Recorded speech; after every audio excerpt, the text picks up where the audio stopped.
दी है। एक्शन! अभी मजा आएगा।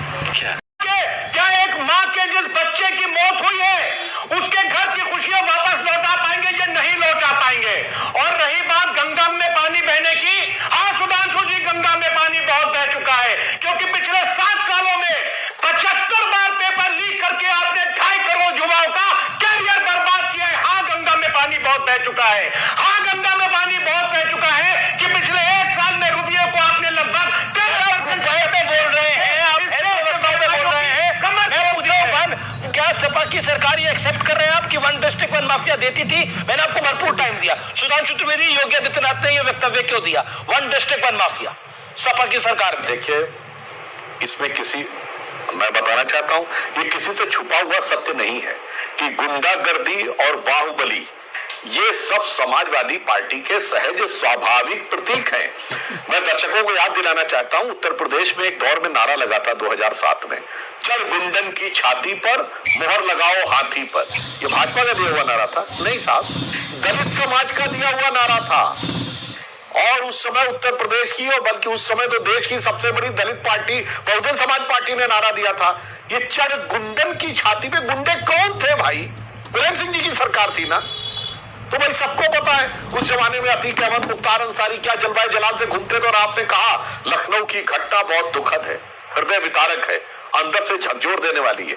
मगर आपके जमाने में जब ऐसे ही लोग दंगों में मारे जाते थे, उसके बाद जलवायु जलाल से घूमते थे पुलिस के प्रोटेक्शन में, जिसका उल्लेख जोगी जी ने किया था कि बहू का दंगा याद है, जब मुख्तार अंसारी घूम रहे थे पुलिस के प्रोटेक्शन में और पुलिस को निर्देश दे रहे थे। तो आपके जमाने में क्या होता था यह सबको पता है। फराज साहब, आपकी सरकार के कार्यकाल के अंतिम दिनों में जवाहर बाग की मथुरा की घटना याद है? कितने लोग मार दिए गए थे? उसका पुलिस का सीओ भी मार दिया गया था भीड़ के द्वारा। और उसके बाद क्या हुआ था? कुछ नहीं। इसीलिए जब विषयों की बात करिए तो गंभीरता से करनी चाहिए। आपके जैसे जो समाजवादी पार्टी में मैं सबसे प्रबुद्ध प्रवक्ताओं में से एक मानता हूं, ये कहें कि साहब रुपए के साथ ये हो रहा है वो हो रहा, भाई साहब इस समय स्थिति ये है कि हम दुनिया में बहुत अच्छी तरीके से लाखों दर्शकों से कहता हूं, 16 अप्रैल 2026 को इंटरनेशनल मॉनिटरी फंड की चीफ सुचना जॉर्जिवा ने कहा है कि अगले वर्ष भारत की ग्रोथ रेट 6.6% से ऊपर रहेगी, जो दुनिया की औसत ग्रोथ रेट से डबल रहने वाली है। और वो जो डॉलराइजेशन का चक्कर है वो अमेरिका का अंदरूनी मामला है, जिसकी वजह से वो डॉलर की लगातार कीमत बढ़ा रहे हैं। इसलिए हमारे यहाँ महंगाई भी नियंत्रित है, विकास दर भी अधिक है, और IMF कह रहा वर्ल्ड से दुगनी विकास दर है। मगर इसके बावजूद ये उसी दौर में पड़े हुए हैं जब रुपया डॉलर की लैला हुआ करती थी कि एक चाबुक पड़ता था जैसे मजनू के पीठ पे और लैला की पीठ पे निशान बन जाता था। तो मैं कहूंगा लखनऊ की भाषा में फराज की भाई साहब, अमा मियां वो दिन लद गए जब उस्ताद लल्लू का पाखते उड़ाया करते थे। तो अब भारत वो नहीं है जो एक कंट्री सेंट्रिक इकोनॉमी से गवर्न होता हो या एक करेंसी सेंट्रिक इकोनॉमी से गवर्न हो। Okay, you made your point. Okay, Faraz भाई रिप्लाई 50 सेकंड। मैं 50 सेकंड में बता देता हूं। अभी सुधांशु जी ने ये बोला कि ये किसी से छुपा नहीं है कि हमारे शासनकाल में ये होता था। और बात की एक जगह अतीक होता था, एक जगह मुख्तार होता था, एक जगह आजम जी होते थे। सर हाँ, सुधांशु जी ने बोला कि ये किसी से छुपा नहीं है कि पहले क्या होता था, चोर गुंडन की छाती पर मोहर लगेगी हाथी पर, ये दलितों ने नारा दिया था। लेकिन आज की सरकार में ये किसी से छुपा नहीं है कि NCRB बोलता है कि Uttar Pradesh accounts for most cases of denial of access to public spaces to person from Dalit community. यानी कि दलित कम्युनिटी को पूरे भारत में अगर पब्लिक प्लेसेस पर कहीं जाने से रोका गया है तो वो उत्तर प्रदेश में रोका गया है। यह आपकी सरकार की NCRB ने कहा है। तो ये किसी से छुपा नहीं है सुधांशु जी, ये किसी से छुपा नहीं है कि हाईकोर्ट ने कहा कि law can not be a tool to harass people. Uttar Pradesh के लिए ये सुप्रीम कोर्ट ने कहा, ये किसी से छुपा नहीं है। ये किसी से छुपा नहीं है कि सुप्रीम कोर्ट ने कहा कि there is complete breakdown of law and order in Uttar Pradesh. ये किसी से छुपा नहीं है। अमित जी ये सही कह रहे हैं, ये किसी से छुपा नहीं है कि सुप्रीम कोर्ट ने कहा कि I don't want to use the police is fine. ये किसी से छुपा नहीं है कि आज उत्तर प्रदेश में आज अगर दलितों के ऊपर पूरे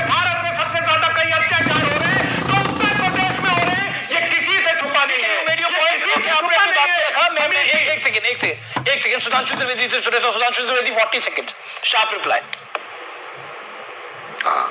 मैं सिर्फ एक बात बताना चाहता हूं, जो इन्होंने बात कही, कहां एनसीआरबी ने लिखा है कि सबसे ज्यादा सिर्फ दलितों को उत्तर प्रदेश में जाने से रोका जाता है। फराज किदवई साहब, आपके द्वारा इस ढंग की एब्सर्ड बातों की अपेक्षा नहीं करता कि सिर्फ उत्तर प्रदेश में दलितों को सार्वजनिक जगह जो आपने क्यों वर्ड बोला।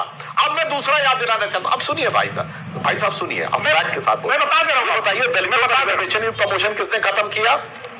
अब सुनिए, दलितों का रिजर्वेशन इन प्रमोशन कहां लिखा है एनसीआरबी ने कि सिर्फ उत्तर प्रदेश में? एनसीआरबी सिर्फ आंकड़ा देता है, कोई इंटरप्रिटेशन नहीं देता है। इसलिए ऐसी बात बोलने से अवॉइड करना चाहिए आपको। अब सुनिए, आप पूरी बात सुनिए, मैं बता रहा हूं आपको। मतलब आपके हिसाब से 96% उत्तर प्रदेश में। अब सुनिए, इसका मतलब 96% उत्तर प्रदेश में है, तो फिर बाकी सारे भाजपा शासित राज्यों को आपने आरोप से मुक्त किया। बोलिए हाँ या ना, बोलो हाँ या ना। पता ऐसा एब्सर्ड आंकड़ा नहीं देना चाहिए कि 96% उत्तर प्रदेश में, मतलब कुछ आकर पता नहीं कहां से। अरे भाई, आप तो समझदार व्यक्ति हैं, कोई चीज वेरीफाई करिए, कॉन्टेक्स्ट और उसके साथ बोलिए। हवा में आके कोई भी आंकड़ा ऐसे फेंक के मत जाइए। अब मैं आपको फैक्ट बोलता हूं, उत्तर प्रदेश में दलितों का रिजर्वेशन इन प्रमोशन किसने खत्म किया था? सपा की सरकार ने। कैसे खत्म किया था? बैकडेट से। हजारों प्रमोटेड दलित एम्प्लॉइज रिवर्ट होकर डिमोट हुए थे। किसकी सरकार में? सपा की सरकार ने। अब ये बताइए, डॉक्टर अंबेडकर को भू माफिया किसने कहा था? 6 सितंबर 2016 को हज हाउस के उद्घाटन के समय आजम खान ने। अब दूसरी बात मैं कहना चाहता हूं, जब उत्तर प्रदेश में पहली दलितों की सरकार बन रही थी, जून कोई वैकेंसी नहीं है। जवाब 40 second, then I go to Vivek, Somnath and Rohit also. Okay, make your point. Sudhanshu ji को दिखाइए 30 सेकंड। एक कहावत होती है, सूत न कपास जुलाहन में लट्ठन लट्ठा। यानी अभी तक कुछ बना ही नहीं है। इंडी गठबंधन जो बना के रखा था वो भी तार तार हो गया, मगर पीएम बनने का ख्वाब अभी आंखों से पार नहीं हुआ है। वो अभी तक बना हुआ है, मगर मुझे अच्छी तरीके से पता है, वास्तविकता ये है कि इन्होंने साफ साफ कह दिया फराज किदवई साहब ने कि सीएम की कोई वैकेंसी नहीं है। वाकई सीएम की कोई वैकेंसी नहीं है। योगी आदित्यनाथ जी हैं और भारतीय जनता पार्टी के योगी आदित्यनाथ जी सीएम रहेंगे। कोई वैकेंसी नहीं है और मुस्लिम दरी ही बिछाएगा। जो कहा गया था वो दरी बिछाता रहेगा, अखिलेश जी के लिए रेड कारपेट बिछाता रहेगा और वो रेड कारपेट पे जाके नेता प्रतिपक्ष दोबारा बनने का प्रयास करेंगे। जी, मैं विवेक आपसे पूछता हूं सवाल। आपकी चॉइस क्या है? विवेक, आपकी चॉइस क्या है? अखिलेश जी भावी प्रधानमंत्री या राहुल जी भावी प्रधानमंत्री? Choose one. सीटें ले आओ भाई, इंडिया अलायंस मिलकर के मीटिंग करेगा, निर्णय लेगा, सब भाई हैं आपस में, बड़ी कॉर्डियल तरीके से डिसीजन होगा। बड़ा कॉर्डियल था केरल में, आपका बड़ा कॉर्डियल रिलेशन मैंने देखा। दिल्ली में उससे ज्यादा कॉर्डियल देखा मैंने। और वो हमेशा था सर। हाँ, बड़ा काफी कॉर्डियल। नहीं, 2004 में भी कॉर्डियल था केरल में। हाँ, लड़े थे केरल में। वाजपेयी भी यही सोचते थे कि कॉर्डियल नहीं है, लेकिन कॉर्डियल था। हटना पड़ा 2004 में वामपंथी मेंबर पार्लियामेंट के। बेसिकली आप लड़ो, दूसरी बात आप लड़ो एक दूसरे के खिलाफ, लेकिन मोदी को हराने के लिए सब एक हो जाएंगे, ये आप कहना चाह रहे हैं? मोदी नहीं थे तब, मोदी थे भी नहीं 2004 में, मोदी नहीं। बीजेपी को हराने के लिए both the Congress and the left. नहीं, बीजेपी ने, हमारी आइडियोलॉजी है इंडिया अलायंस की। हम सेकुलर हैं, हम सोशलिस्ट हैं। हमारा एक आइडिया ऑफ इंडिया है। उस आइडिया ऑफ इंडिया में कांग्रेस के नेतृत्व में इस देश का राष्ट्रपति माइनॉरिटी मुसलमान रह चुका है, रेल मंत्री मुसलमान रह चुका है, मुख्यमंत्री मुसलमान रह चुका है। रेस्पेक्ट है सबका, सब इस देश के बेटे हैं। ये बनाएंगे 80 सीट लोकसभा की होती है उत्तर प्रदेश की। एक सिंगल आदमी को आप जो है मुसलमान को टिकट नहीं देते। Is this the idea of India? क्या ये गांधी का आइडिया ऑफ इंडिया था जिसको भाजपा और योगी आदित्यनाथ लागू कर रहे हैं? Is this the idea of India? Is this the future of India? कि आप मुसलमानों को लेकर के आप ऐसे कहने कि साहब वो मुख्यमंत्री बनेगा, वो नहीं बनेगा। अगर उसको थोड़ी कह रही है, शाहबुद्दीन रिजवी कह रहे हैं, जिसका दिमाग खराब बता रहे हैं समाजवादी पार्टी के प्रवक्ता। वो है बिल्कुल, वो बीजेपी का एजेंट है। बीजेपी के योगी आदित्यनाथ कह रहे हैं कि अब हमारी सरकार में उपद्रव नहीं होता, उत्सव होते हैं। समाजवादी पार्टी रामनवमी का विरोध करती थी, कांवड़ यात्रा का विरोद करती थी, श्री कृष्ण जन्माष्टमी के उत्सवों का विरोध करती थी। समाजवादी पार्टी के त्योहार भी नहीं मनाए जा सकते। कार्यकाल में समाजवादी पार्टी के कार्यकाल में मंदिरों में चंदा चोरी नहीं होती थी। यहाँ राम का मंदिर आपने बनाया, शंकराचार्य तक पहुंचे नहीं, प्राण प्रतिष्ठा में अपमान किया, फिर आप मंदिर चला नहीं पाए, शिलाएं गायब हो रही हैं, पैसे गायब हो रहे हैं सारे हिंदू सनातनियों का। और फिर शायद सुधांशु जी बोले भाई तुम तो एथिस्ट हो, तुम तो नास्तिक हो, अरे चोरी चोरी है इस देश में हो रही है। और कमिश्नर ने पहले से कहा था हैंड ओवर ये सारे मंदिरों को सरकार को दे दीजिए। सुधांशु योगी आदित्यनाथ यूपी सरकार कब्जा करें अयोध्या के मंदिर का। Let it be a BJP कम से कम स्टोरी को बंद कराओ भाई। Okay, then I will go to Rohit. Okay Sudhanshu 30 second. अब अच्छी तरह बताता हूं। पहली बात, भारत में मंदिरों की व्यवस्था पूरी तरीके से ट्रांसपेरेंट है। एसआईटी हो रही है। विवेक श्रीवास्तव जी को चैलेंज करके पूछता हूं, आज तक किसी मस्जिद पे एसआईटी हुई है? बताओ भाई। और आप कह रहे हैं कि बीजेपी टिकट नहीं देती। विवेक भाई, केरल में सरकार थी, 140 विधानसभा सीटें, कान खोल के सुनिए, मुसलमान 26% था। चैलेंज करता हूं 40 सीटें दिखाओ केरल में जो मुस्लिमों को दी हो, बताओ। इंडिया अलायंस ने 541%, बताओ 110 सीटें मुसलमानों को दी है। बताओ 110 सीटें मुसलमानों को दी है। वाटर अबाउट क्लियर जवाब, फिर उसके बाद आगे मैं जवाब देता हूं। बताओ भाई, मैंने बताओ। आगे और उनके परिवार के प्रति मेरी गहरी संवेदनाएं हैं, जिनका जल करके देहांत हो गया लखनऊ में। बड़ा अमानवीय तरीके से ये घटना घटी। मेरे विधानसभा में घटना घटी थी जहां 23 लोग चले गए इसी प्रकार से। भाजपा शासित राज्य, चाहे दिल्ली हो चाहे यूपी, आम आदमी मर रहा है। मतलब लखनऊ यूपी की राजधानी में फायर ब्रिगेड ना पहुंच सका, सीढ़ियां नहीं पहुंच सकी, बच्चे जल के मर गए।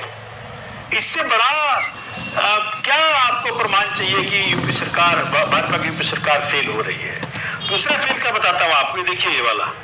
इलाहाबाद कोर्ट कह रहा है, हाई कोर्ट कह रहा है कि उत्तर प्रदेश का पुलिस जो है वो वफादार है प्रशासन के, संविधान के वफादार नहीं है। ये साफ साफ कह रहा है। अब और क्या जानना चाहते हैं? ये दो महिलाएं जो योगी जी से कह रही थी कि मैं भाजपा का वोटर हूं, और जैसे कंप्लेंट करने की बात आई तो पीटीआई ने उसको म्यूट कर दिया। ना अस्पताल है, ना स्कूल है, ना रोजगार है, ना महिलाओं की सुरक्षा है, बेटियों के साथ बलात्कार हो रहा है। कोई अभी जो बात कर रहे थे कि भाई आप दो मुसलमान, दो सीएम का उम्मीदवार, तो क्या सुधांशु जी कह सकते हैं कि वो एससी का उम्मीदवार देंगे जो एससी का वोट मांगते हैं? क्या जो पंडितों का वोट मांगते हैं तो ये पंडित सीएम उम्मीदवार देंगे? बीजेपी ने तो ओबीसी को प्रधानमंत्री बना रखा है। ओबीसी, भारतीय जनता पार्टी ने तो ओबीसी को प्रधानमंत्री बनाया हुआ है। राहुल गांधी जो पिछड़ों की बात करते हैं, एक सीएम ओबीसी है, एक सीएम एससी है, एक सीएम पिछड़ा है। ये सवाल सुधांशु जी से है।